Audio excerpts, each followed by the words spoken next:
साधारणतः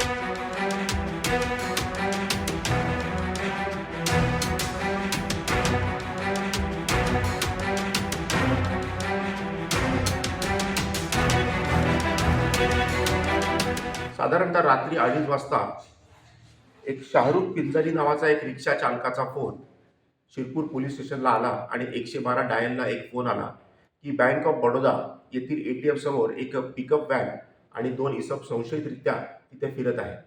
त्या अनुषंगाने सिनियर पी.आय. परदेशी व त्यांच्या टीमने तात्काळ तिथे धाव घेतली असता सदर पिकअप व्हॅन 2 इसम हे तात्काळ तिथे पळायला लागले. पोलीस स्टेशनने लगेच नाकाबंदी करून शिरपूर तालुका पोलीस स्टेशन आणि थाळनेर इथे नाकाबंदी लावली. सदरची व्हॅन मध्य प्रदेश दिशेने पळू लागली, पण त्यांना कळलं की पुढे नाकाबंदी आहे, म्हणून त्यांनी हाडाखेड नाकाच्या इथे पुन्हा टर्न मारून ते चोपडा फाट्याकडे जायला लागले. चोपडा फाट्याकडे देखील पोलिसांनी अतिशय जिद्दीने त्याचा पाठलाग केला. चोपडा फाट्याच्या इकडे संबंधित व्हॅन टाकून हे दोन्ही आरोपी पळून गेले.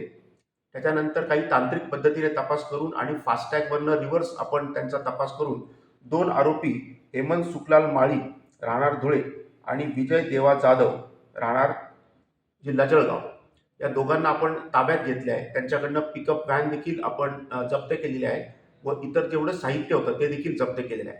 सदर आरोपींनी अंमळनेर येथील देखील सेम मोडसने एटीएम थेफ्ट केलेले आहे आणि धुळे शहर पोलीस स्टेशनवर देखील त्यांच्यावर सेम एटीएम थेफ्टचा गुन्हा दाखल आहे.